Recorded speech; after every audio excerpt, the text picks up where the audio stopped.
Hello there, and good morning from East Malaysia. My name is Ulrika Brunner, and I will be your host for the next hour. I'm very honored to participate in the Inspirathon for a second year running, and it's super exciting because here I am sitting on very close to the beach, South China Sea, in Miri, which is part of Sarawak, East Malaysia. We just concluded a 3-day workshop here with inspiring leaders from organizations here in Malaysia. And today I have invited my boss and Dan Tohill to be part of the conversation. We thought it would be more engaging for you guys, your participants logging on now, to actually just have a bit of an engaging session and learning more about how Dan has really been able to build an amazing workplace culture that I'm very proud and happy to be part of. So if we can have Dan joining me here from Wellington, New Zealand. It's so good to see you, Dan. How are you doing? Yeah, I'm doing well. Kia ora, Ulrika. Yes, Wellington, New Zealand. So it's 4 p.m. my time. Well, a little after. So for those folks that are around the other side of the world and getting up nice and early, thank you and welcome. And for those other folks that are possibly bedtime for them, or maybe a little later in the afternoon or a little earlier in the afternoon, yeah, welcome. It's wonderful to have you here. So like I said, Dan, you are the founder and group CEO of Inspire Group, a New Zealand-based organization that I'm very fortunate to be part of. So I'm responsible for Asia. And I'm just excited about exploring some of your ideas and suggestions for everybody tuning in here today who are committed to inspiring workplaces in this global Inspirathon. So shall we get going? Yeah, why not? And thank you, Ulrika. Thanks for the invite. It's exciting. The first time that we've done this together. So just thanks a lot for showing up. I appreciate it. So we'll be covering everything about cultivating excellence and what are some of the keys to inspiring workplaces through strategic leadership selection. So my first question, and I'll be reading it out because I just want to make sure that I don't miss anything out. Could you, Dan, please share an example of a workplace transformation that you have witnessed or been part of where the right leaders played a significant role in driving positive change, and maybe share some key principles that guided this transformation and maybe some of the outcomes? Yeah, nice. I'll talk about an internal initiative that we've had here in New Zealand at Inspire Group. So we do a lot of work with our customers as well, a lot of leadership development, and Ulrika's been doing that, doing some of that this week. So thank you for that. We probably about 3 years ago, a couple of our folks embarked on a thing called Decolonizing Inspire Group. And I guess why I think this example might be pertinent, Ulrika, because you've known us for quite a while, and I'm hoping that you may have seen some evidence of some of those changes that might have created. And if you haven't, that's fine too. We can tell the truth. Oh no, definitely. Yes. So what is Decolonizing Inspire Group all about? It's a kind of an interesting term. It's about, as a New Zealand-based organisation, how do we become better allies for the Indigenous people here, the Māori people? How do we honour a treaty that we signed 150 years ago that hasn't really had a history of being honoured very well at all? And how do we authentically better engage with other peoples, predominantly Māori, but also how could we see the world through a different lens, not just this sort of predominant Pākehā lens, or in terms of kind of colonial lens, if you like. So we embarked on that, and it was initially quite baby steps. And Miriana, who used to work for us, who led our marketing, and then Gemma Sides, who's one of our learning designers, and I know you know them both, Ulrika.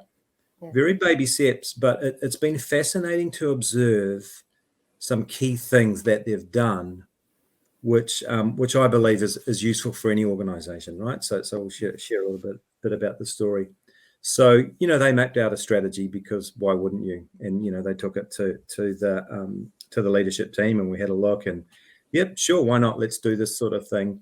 But what they've done along the way is they've set up little events, little challenges. So Wedo, which is like a Māori word for challenge, and they've continually nudged people and pulled people out of their comfort zone, right? Which is really important. I'll give an example. One example would be for Māori Language Week here in New Zealand. We thought, why don't we go on the waterfront, because we're in Wellington, right? And those folks that know Wellington, we've got a waterfront, like, I don't know, 80 meters from our office, so we can walk over there. And why don't we sing some songs? Why don't we sing some waiata, right?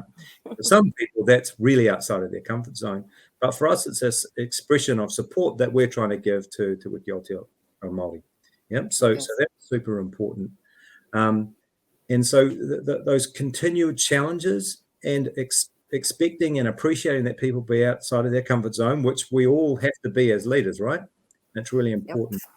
Yep. And there's three key tenets there, which are really which are Māori words, but I love them because they express them so well. One is manaakitanga, right?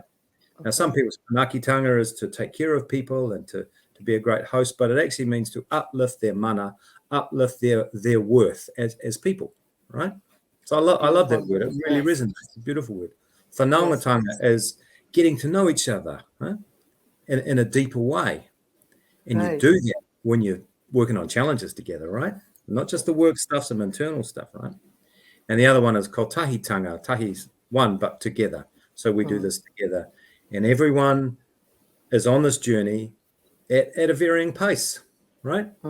Yeah. And that's okay. So I might put it back to you, Ulrika. Have you observed in the last 3 years any difference with Inspire Group, from the Southeast Asia base, looking back at the New Zealand folks? Oh, absolutely. And it's interesting that you asked me that, because I'm very present to the New Zealand roots. And I think, we use, even here throughout Southeast Asia, we always use kia ora as a way of welcoming participants to a workshop. And, I'm also exploring, like, how can we also bring more of the aroha and all the principles that you guys have really embraced and rolled out more into our work here. Because I think, the words that you were describing, they're so powerful, they're so deep. And I think they very much embed what we try to do at Inspire Group, just generally, right? And how we want to make a difference for the learners that we work with. So I see it all the time, and I love the fact that we are included in the communication as well, even though that we're not in New Zealand. And I know that the rest of my team, they appreciate that connection and understanding what you guys are also working on, and creating that language around decolonization. So absolutely, I've seen it, and lived it. Oh, fantastic. Well, that's good. And you didn't have to say that if it wasn't true, right? No, true. Yeah, that was not scripted. No, not at all. Okay, that's amazing. So then my next question is, so in your experience, and again, you can take on other situations or other projects or ideas. What qualities and characteristics do exceptional leaders possess that set them apart when it comes to unlocking untapped potential and fostering a culture of excellence within a team or an organization? Great question. And I'm hoping some of these answers won't be too much of a surprise. But, and I'll probably reflect on organizations we're working with, right? Because it's an expectation I'd have at people that work for Inspire Group. But, sometimes not always. And sometimes different days we don't show up as well as we can, or as well as we should. But I think the first one, growth mindset. Yeah. If you don't believe with some effort that either yourself or the people that you lead can get better at something, what's the point? Right? Yes. I was in a session earlier today, and I said, look, here's something that I just want to test. It was a sales team. Do we believe that we could get better, either as individuals or as a team? Well, I hope so. Okay, great, fantastic. So therefore, we must have a growth mindset, right? So I think that's critical. Otherwise, you'd just be looking at people and thinking, well, they're stuck, and this is as good as they're ever going to get, right? Which is ridiculous. Yes. A positive mindset, because in business and we work with commercial entities and government entities and NGOs.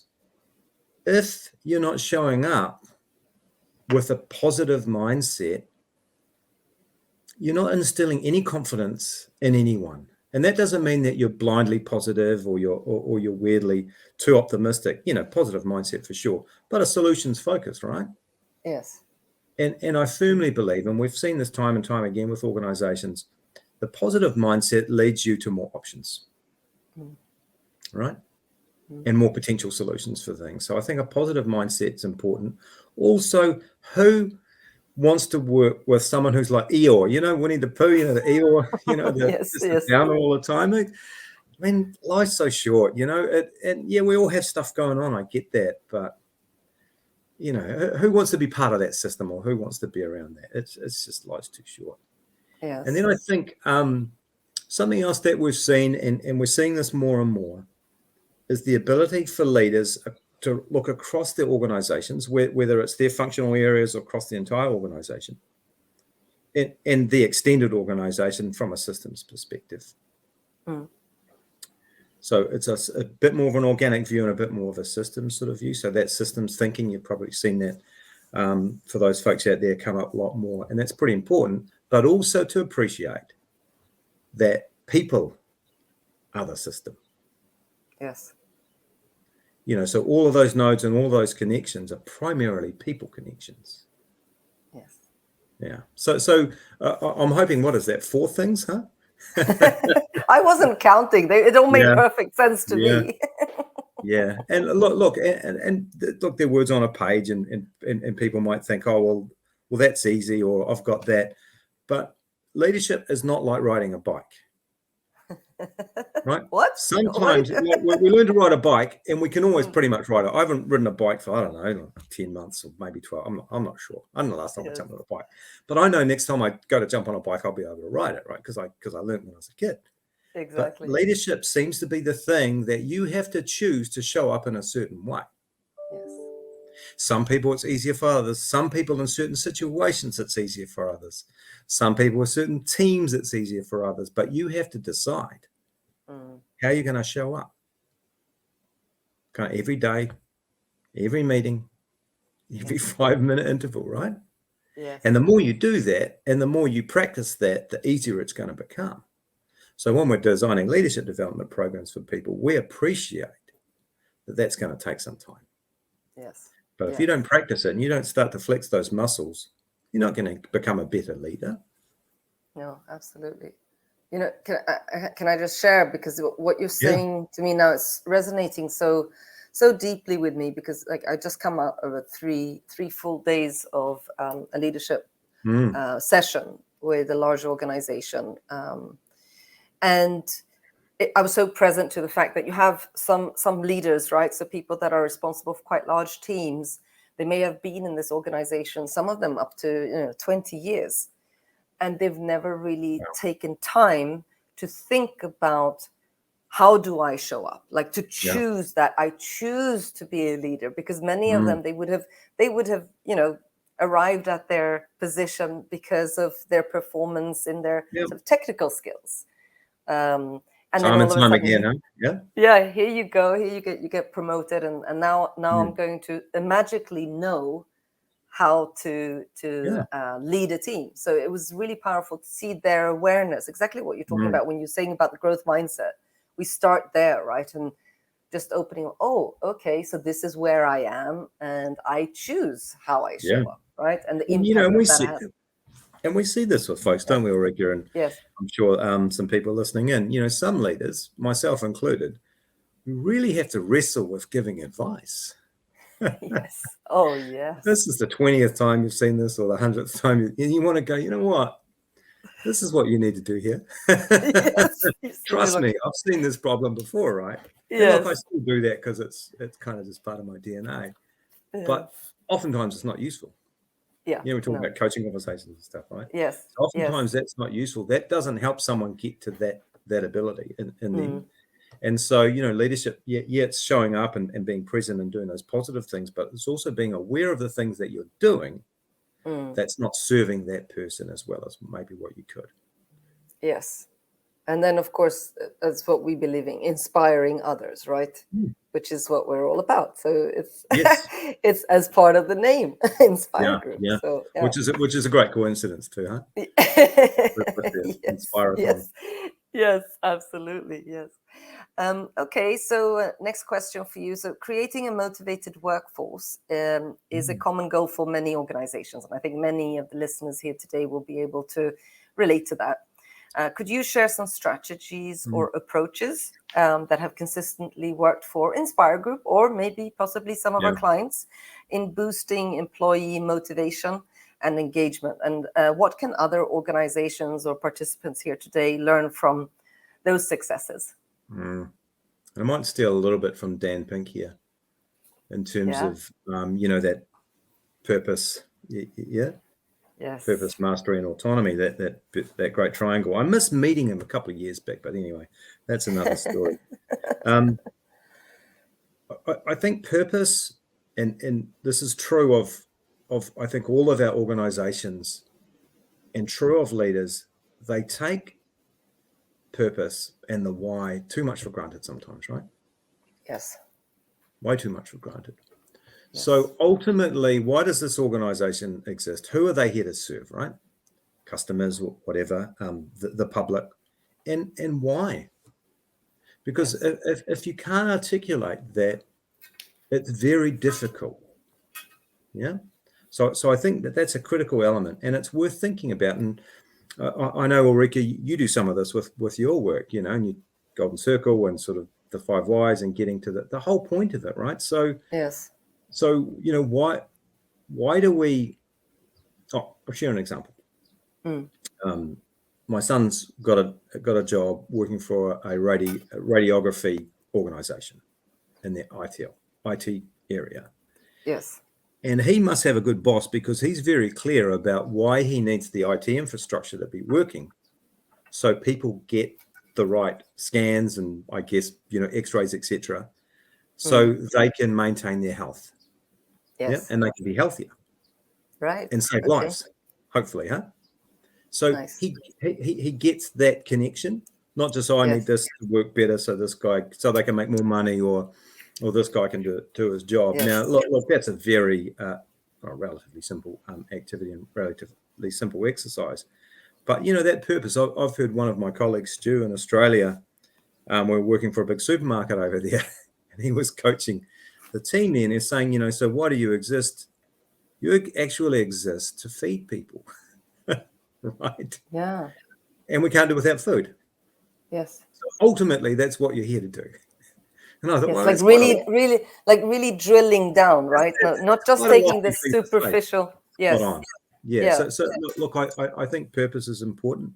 And I think mastery, and again, Dan Pink, mastery and autonomy are interesting bedfellows, because ultimate autonomy without mastery could be seen as abandonment, right? Yeah. Yes. Not enough autonomy where mastery exists is micromanagement. So they're interesting bedfellows, and I think we earn autonomy through mastery. Yes. However, we get mastery through autonomy. Does that make sense? So there's always this kind of interesting ebb and flow where you think, and look, I think some organizations, you just can't do this, right? You go, well, you can land the 747 today. Yes. Right. So in high risk in certain industries, you can't do this, but in a lot of areas, business, different agencies that we work with, you can give people more scope. Yes. Right. Yeah. If you've got the guardrails, and that's how people learn ultimately, right? But I also believe that's what motivates people, because they're achieving. Yeah. And then you can reflect, and so a coaching conversation would be different, because a coaching conversation say, how did that work? Okay. What did you learn from that? What might you do differently next time? How were the guardrails? Yeah. Too broad? Too tight? Yes. Yes. Yeah. So you know, that would be my go-to. I don't believe it's the role of a leader to be a cheerleader. Yeah. Rah, rah, rah, the team. I mean, personally, I just find that a little bit disingenuous. However, I do believe it's the role of the leader to be clear about purpose as much as they can be within that functional area across the organization, and also to sort of manage the ebb and flow between mastery and purpose, mastery and autonomy, sorry. Right. Does that make sense? Yeah. Yes, absolutely. And something that is, you know, again, something that I've been witnessed in just the past week or so, this, when we would, I told you about that situation that we had where we were working with a group and we had to drill really deep to get to the why. And that was actually also for the individual. So also making that connection, I think for the really great leaders that I've seen, it's like that ability to connect the organization's why or purpose to the personal, like for the team members, like how to make sure that they are aligned. Because how else can we be inspired to be part of that organization and show up to 100% of and where do I ability, fit, right? Yeah, where do I fit? Yes. Because Yes. you know, as human beings, it's an innate desire, I believe, and there's a bunch of research that supports this, right? So I'm not going to pull it up now. You know, we need to have a sense of where do we fit in this community, whatever that might be, right? How do I add value to this system? Yes. And sometimes it's hard. It's really hard for some people to identify that. And people don't feel brave enough to ask either. No, yeah, exactly. They make Some themselves wrong. organizations Like, I should know. I don't want to ask you. Like, I might need say, this job. Well, where do you add value? And you know, hey. So look, interesting. Excellent. Nice. Okay. Next question. Fostering a culture of excellence is a lofty goal for any organization. What are some actionable steps that leaders and team members can take to cultivate and maintain such a culture? And are there any pitfalls or challenges to be aware of along the way? I hope everybody's really paying attention now. Oh, yes, there are. Let's do the good stuff and then we'll dig into the bad stuff, right? Because that gets people's attention. Yes. I mean, what does that mean for this organization or this functional area? What does excellence mean, right? So to be very clear about that, but also to understand that it's probably not here, we're going to get to here. My screen's a little bit reversed, but that's okay. Yes. And I expect that to happen over this period of time because sometimes that's impossible, right? And also the goalposts move. So if you're in a competitive environment, your goalposts are moving. So say you're in a sales team, right? So your goalposts are going to be moving because your competitors are trying the same thing, right? Yes. So if that attainment of excellence is always moving, you have to celebrate progression. Because otherwise you never get there, and what's the point? It's going to be disheartening, right? Yes. So you imagine, like, you're doing, I don't know, you're running a kilometer, and then they keep moving, just a little bit keep more. moving the finish line, another 100 meters, and another 100 meters. It's like, how tough would that be, right? Yeah. So I think it's really important. Look, I use sales as an example because we do work with sales teams. Because often the focus is on outcomes, and I get that. I understand that, right? Commercial entities that need to focus on outcomes. However, you can't coach on outcomes. You have to coach on behavior and progression. Yeah. So of course I love the All Blacks because I'm from Aotearoa and we have to. It's kind of part of our birthright, maybe. So I think about the All Blacks, and there's been some great books written about the All Blacks, but they have to celebrate progression. Now the outcome's winning, I get that totally, but you don't go to a training session or you have to focus on what are those things that you're going to incrementally get better at in order to achieve that outcome. So I think that's super important. I mean, patience is hard because one man's patience might be another woman's I don't really care, right? Yes. So that's a hard one. But if it's people involved, they will develop at certain speeds and at different speeds at different times, right? Yes. And so to achieve that excellence with people in the system, it's an organic human thing, right? So it's not really probably going to happen according to your plan and according to your script. Sometimes things might surprise you. In my experience doing this for the last 30 years, generally things take a little longer than what you think, and planning fallacy and all of that. I think in terms of some of the things to avoid, and this is something that I've seen that I really rail against, is, and to a degree, it's workaholics designing processes for people. Yeah. Because they just think, oh, all these people are going to do all this other stuff, right? I don't believe you want a workaholic to design a process for you. I think you almost need someone who's a little bit lazy to design a process for you, right? Because they're thinking, what could we do less of, right? Yeah. People would make this simpler. I've seen processes in many organizations I've worked, so it gets designed and then it tries to get embedded in the organization, and no one does it. And when they do it, it makes things worse. Yes. So I think you need to be very, very careful about that. Now, it's a bit of a process-centric view. And also continuous improvement, because that process, I don't know, we're talking about process, but there's other stuff we can riff on. That process will change, because it will. And it kind of has to, because that's continuous improvement, right? So you need to be open to that. And the other principal belief, and the contra, is when leaders or managers in the organization don't believe the people that are doing the work know how to do the work better. That's insane, right? Yes. So you've got to listen. Now, that's not saying all of their ideas are good and they're all going to fly, but you've got to listen, right? Yes. Because they're doing the work. And they must have some ideas on how to make it better, right? Yeah. I'm so present to that. Yeah. Again, seeing when you have a team of people who are, very competent, very driven. I saw this a while back, but it was like they came in to help a charity. Yep. So these were business. It was like a CSR activity.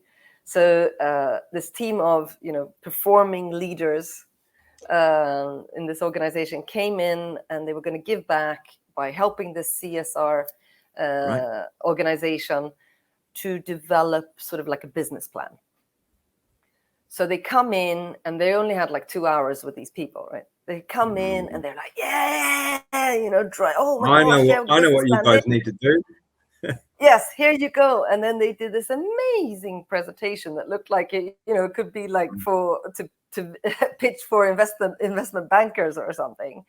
And at the end of the 30-minute presentation, the people from the CSR organization, they were like, we can't use any of this. Wow. Because it was way too complicated. Yeah. Because they're like, they were selling some stuff with it. The people that are actually doing the work, they can't even read or write. Yeah. It was like, so then it's suddenly like, oh, they forgot to ask the questions. They didn't actually check in with how would you be implementing any of this? Like, how would, and it sounds so basic, right? But we so often get so caught up with, I'm going to do something amazing, and it's going to look great, and I'm going to do it my way. And then, if you're not contextualizing it, yeah. Look, you make a good point. Another group of folks I was with the other day, most leaders have an ego which got them there in the first place, right? Because they must have gone at some stage, and I'm sure we all have. You know what? I reckon I could do that job. Well, I think I could do that job better than my boss. And look, and that's what happens, right? However, and that helps people progress, and they have ambition in that. I get that. That's fine. But if you're using that all the time, and you're flexing that, right? Yes. Not going to be good outcomes. No. So yes, I think you need to have some confidence, but you also need to have humility, and you need to listen. Yes. Yeah. And and it's, I guess, 2 hours. That's a tough one, but in terms of strategy and deciding what to do, there's got to be a period of diagnosis and reflection. There just has to be, right? Yes. And that thing, like, how when we at Inspire Group, when we do our discovery or co-design process, really about asking lots of questions up front before we even start thinking about what are we going to be recommending or anything like that, right? Oh, look, I won't use her name because she'll kill me, but coaching this person, this is many years ago, and ran this co-design. I said, oh, that went really, really well. I said, that's great. So what was different this time? I left my solution at the door. Oh, wow. Yeah. Nice. Yes. And the solution that you came up with, which is part of the co-design process, right? Was that better than the solution you left at the door? Oh, yeah, of course. Okay. Great. What would be the point of a co-design? It's like, I've pretty much got it sorted here, people. Can you come along? I'll ask you some questions. I'm not really going to listen. And then I'm going to show you what I've come up with. That's weird, right? Yes. I'm still gonna push this down your throat because totally.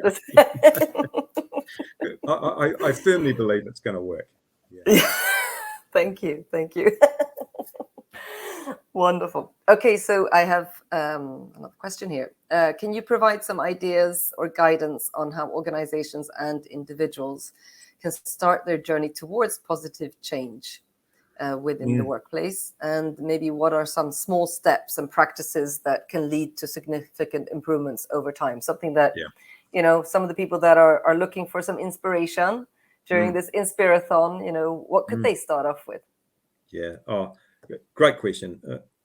I mean, again, my belief is that an organizational culture, right, is a collection of people doing things, behaving in certain ways with some relatively common held beliefs.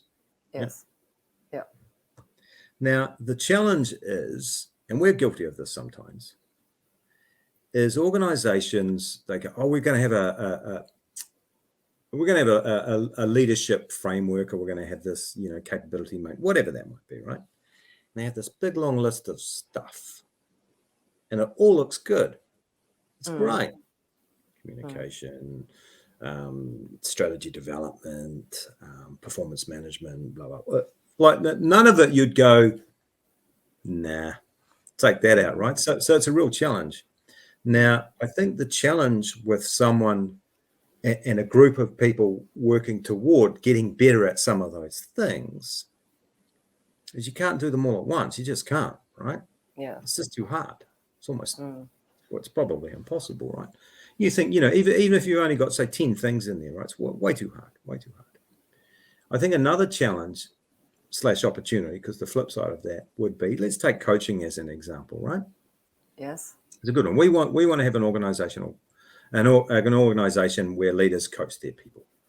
We want to have a culture of coaching. We hear this time and time again. That's great. And it's a good thing. I think it's a really good thing to want to have happen.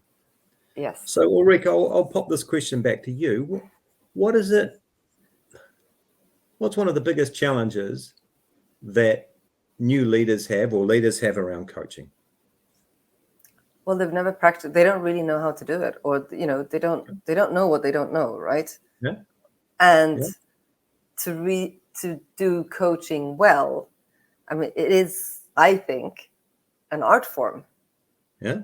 And a little bit like what you mentioned before, that thing of holding back and not giving advice and fixing things, it's really difficult to do.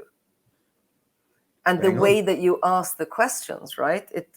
I mean, it's taken me years to get to a point where I think, okay, sort of could have a coaching conversation with pretty much anyone. Yeah. But oh my goodness, it's not easy.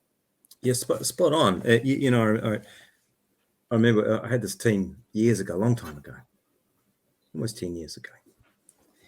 And we're talking about coaching conversations, right? And this chap goes, well, I don't have time. Right? So I'm just going to tell them what to do, right? I said, look, I can understand that you might feel a little impatient, right? So we role played it. We had a bit of a group coaching session in the thing, about 30 odd people there, right? And then I said, how long did that take? He goes, oh, no. I said, anyone? And someone said, oh, it was about 5 minutes. I said, okay. So you've got a bit of a trade-off, because you could probably tell someone with, I don't know, like 30 seconds or maybe a minute. Or you could have a coaching conversation that's 5 minutes long. Yes. So I understand the temptation to want to get to the point and just tell people what it is, right? Yes. But the challenge is you're going to have to keep doing that. Right. Yeah. So the sum of that effort doesn't equal the coaching effort, in my opinion, right? Yes.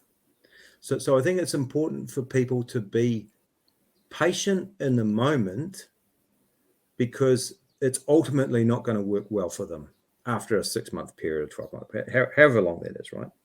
So I think that's a challenge, right? I think the other challenge is we want to, and the well-meaning managers want to help people, right? Well-meaning leaders. So they do want to give people answers. It makes them feel important too, right? Hey. Now, the challenge is you're not giving that person an opportunity to think for themselves. Yes. Yeah. And so I guess where I'm getting to with coaching, there's probably 2 or 3 things, rather than going, oh, here's the grow model, or here's, coaching 101 and 201. There are some things that we have to get over in ourselves in order to be effective coaches, regardless of the literature and regardless of the coaching model or whatever, right? Yes. Or certification. Primarily, yeah. Ask questions and shut up. Yes. Right? Yes. Yes. If you did that, you'll probably have a better outcome. And if you don't believe me, maybe just try it for now. Yes. Yes. Just give it a go. And it doesn't have to take a long time, right? Every time that you do, it doesn't have to be an hour. Yeah. Yeah. And it doesn't have to be this whole weird, you're going to find this place and you're going to set it up. And because there will be coachable moments that present themselves in the course of a day or a week or whatever, right? Yes. And not every conversation's a coaching conversation either, because that's kind of, the old situational leadership. If someone really doesn't know what to do, or is really floundering, right? No mastery whatsoever, huh? Yes. So what do you think? What do you think you should do there, Ulrika? And you go, I don't know. I really don't know. I've never done this before. Well, I mean, you know how engines work, don't you? And you've heard about a carburetor, haven't you? Well, no. What's that? Yes. Exactly. So I think that's where, situational leadership comes into play there well. But, coming back to your question, these things seem complicated, but we can make them simpler for people by getting super, super clear about what are those behaviors that they need to let go of that are probably very, very human, right? And might have got them there in the first place because they're going to battle that stuff. And what are some of the positive behaviors that they can start to lean into? I might put it back to you then in terms of the progress that you've seen. What's some of the things that have made a difference in the work that you folks have been doing in Southeast Asia? If you were going to say, hey, look, I'm going to distill this down and I'm going to bottle it. Yeah, I think obviously, so we are very clear. Like when we come in and speak to a client, we're very clear that our focus is on the learner's experience. Yep. And I think, when you have L&D departments or HR that are leading changes, or they want to create a new or different culture, all of these things. Yep. And they have a bit of a wish list, right? So, or there's something maybe the board or the management committee or the CEO or MD has said, right, for example, like since we're talking, I want a coaching culture. And then there's like the requirements that come, from the top down, and we need to cover this. But nobody's actually talked to the people that are then expected to do it. Yeah. Right. So then we come in and we say, well, why are we doing it? And what are these guys doing today? And it's like, that's not important. I know what we need to do. Here's the menu. This is what we're doing. Let's just get on with it. But if we're not actually finding out what does this look like today, because very often what we see in many of the organizations that we work with across the region is that there hasn't been a culture of coaching, for example, at all. So keep saying this, that you don't know what you don't know. So you can't expect them to even understand what you're talking about. I don't even know what that means. I've never seen it. How could I role model something that I've never seen, right? Yes. Yep. And it's like, it sounds so easy. Just have a coaching conversation. But if I've never talked like that to people, or nobody's talked like that to me, like I really have no idea where to start. And and I think then we hear from the top, but we hired them for this role and they should know that. We pay them the salary and they are the leaders. You made a good point. It reminded me of some work we did years ago in Australia. A big global FMCG company, right? And so the challenge is they wanted to create a sales program for people. Okay. For them. Yeah. And for those folks online, what we typically look at is what do they need to know, do, and believe to be effective, right? We try to flip that around. So let's start with belief. So we said, look, and then, we think it's this and we think it's that. And we go, that's great. So we came together. It was in Melbourne, above a pub, just in South Melbourne. I can still see it like it was yesterday. It was probably 10 years ago. And so what we did there is we said, okay, so who's really good at this, right? Who's doing this super, super well? Who are the high performers, the exemplars, these people?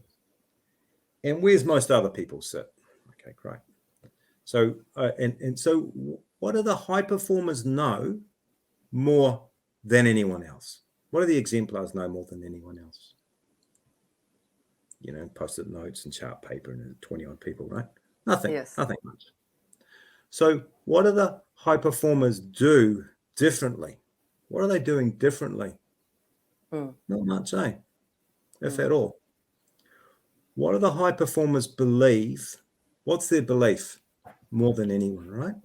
And the key differentiator for this organization was the high performers believed it was their role to make their customers' business more successful, more profitable. Nice. That was the key thing that was different, right? Clear purpose. Bang on.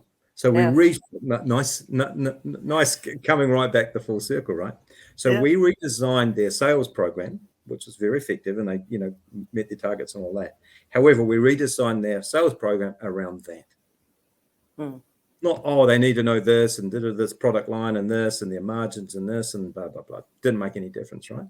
They need to have this activity and they need to do more of this. No, didn't make any difference. So we designed it around that belief. And time again, when we start to compare, so who are the exemplars, right? Who's doing this really well? Great.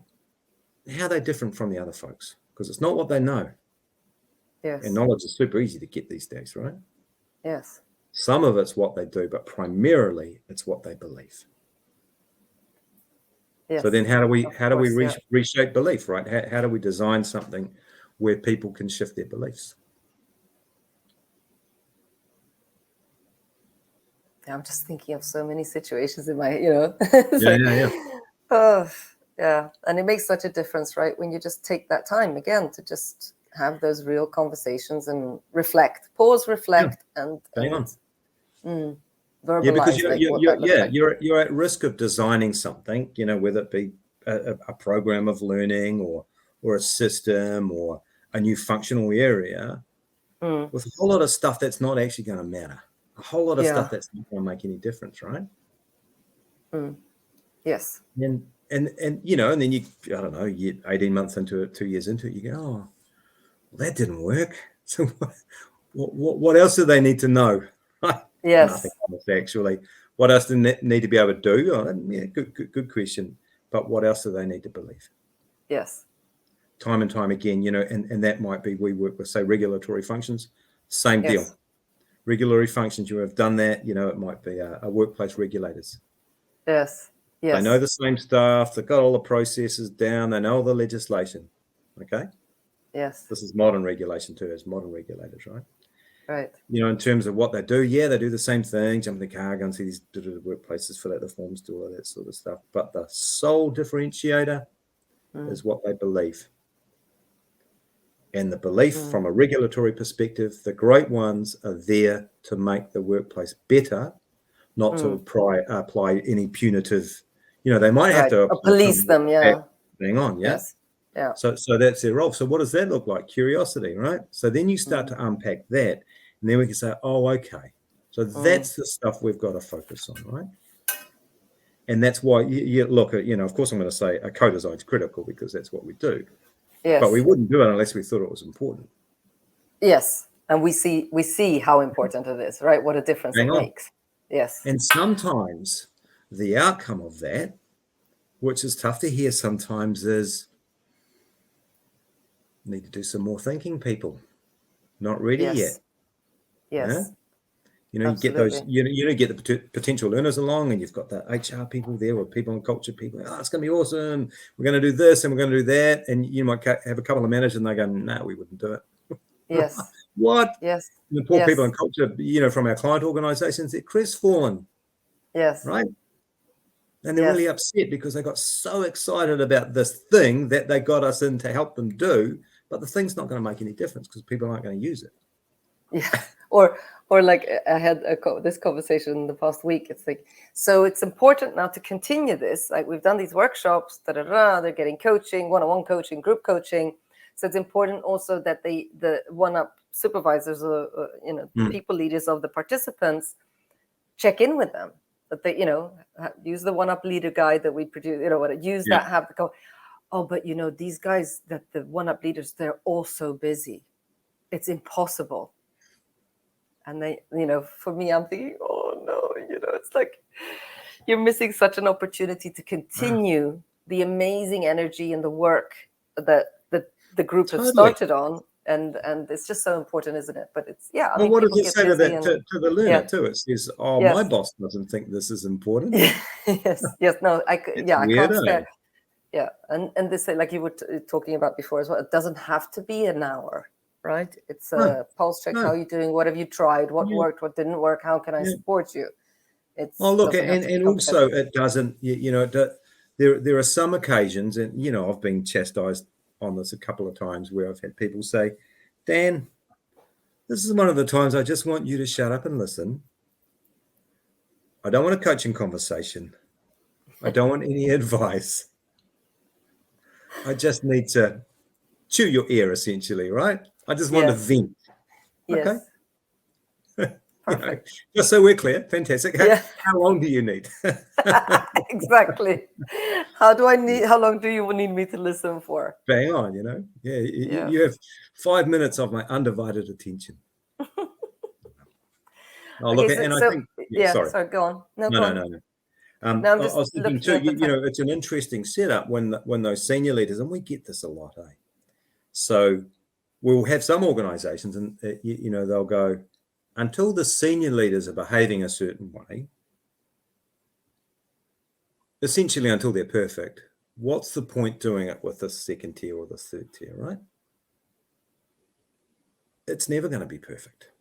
No. But you've got to start, and you've got to start somewhere, right? Yes. We hear that a lot, Nisha. What's the point of me investing in learning and development if the people are just going to leave? Interesting, yeah. And then you say, well, what's going to happen if you don't invest and they stay? Correct. I mean, I think a lot of the people here listening in today will have heard or familiar with that, right? But it's just one of those. It's a simple thing, but can make a big difference. Well, totally. And how does that activity drive retention? Yes. Now, I'm not saying it always does, because it doesn't, but it can do. It can because help. if part of my learning and development, if part of my journey is to understand better the purpose of this organization, right? Where I fit, working with my colleagues on things together, right? Creating connections with people outside of my functional area, right? Yes. All of that stuff will drive retention. So I'm not saying a learning and development program's key outcome should be retention, but sometimes it is an outcome of that. So like you say, well, if you don't do it, people are probably going to leave anyway. So yes, they're probably going to, exactly. Yeah. Exactly. Okay, so I'm just conscious of time. We just have about five more minutes around that. Oh, just under 5 minutes. And Yeah. if I am now sitting and listening in here, and I'm thinking, okay, I really do want to cultivate excellence in my organization, and I'm running a medium-sized organization, and I'm a bit stuck because I'm just so busy doing everything else. Mm. I have a team of leaders that report to me, but what's the one thing that I can do in terms of being the MD or the CEO right now, after this, once you and I have left this live session, Yeah. the Inspirathon? Well, I come from a background of learning development, but also process improvement, process mapping, right? I was one of those guys. I remember first hearing about an organizational value chain. I thought, wow, what a cool way to describe a business. I was in my 20s, right? Yes. And probably like 10 odd years ago.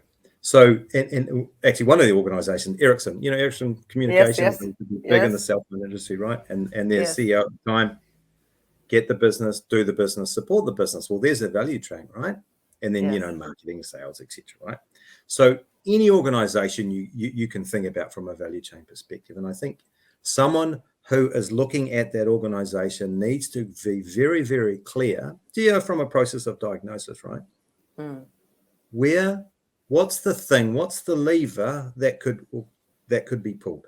So you talk about excellence, right? So is it a sales challenge? Is it a marketing challenge? Is it a production challenge? Is it an inventory challenge, right? Because you can't excellence up the whole business all at once. You just can't. It's impossible, right? Right, yes. So you need to be clear about where you're going to focus your energies. And if you're not leading that functional area, you have to have that common understanding what excellence looks like, and working with that functional area, and be very, very clear about, because if nothing else is changing but behaviors of people, right?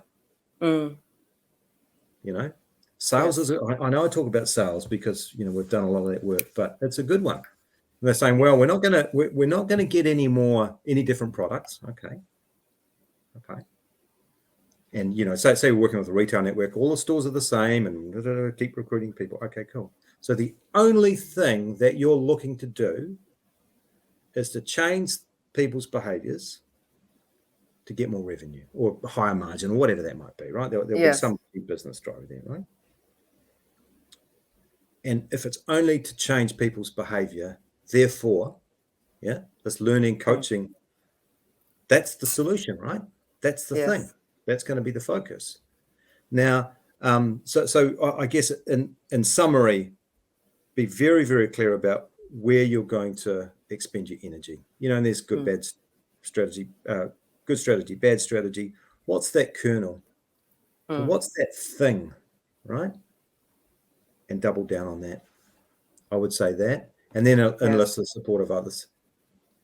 Does that kind of summarize and answer your question in any shape or form? Yes, absolutely. No, absolutely. And I hope, everything that we've covered today, and thinking about cultivating excellence and how we can contribute to our organizations, but also the people within them, especially, and just having that focus on, how are we listening? How are we asking questions? And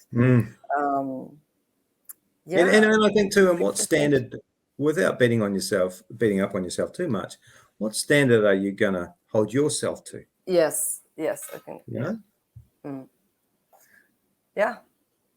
Which is make tough that decision, right? Choose, right? Choose. choose how you show up. Choose how you show up, and look, and if you can't, last point, you know this one already because I did this one with you before. Yes. I don't go to the gym every day, but I go to the gym most days, and I will deliberately schedule certain meetings after the gym. Why? A better headspace. Yes. More calm. Yes. And so you can design your days according to your own state, right? And your own mental state. Yes. Just the thought. Amazing. I think we will be wrapping up shortly, but again, Dan, as always, it's just it's always a pleasure talking to you. I get to talk to you every week, which is just amazing. Wow. And I hope that likewise back at you. Thank you. Appreciate that. But especially special today, speaking to you from Miri, East Malaysia and Sarawak.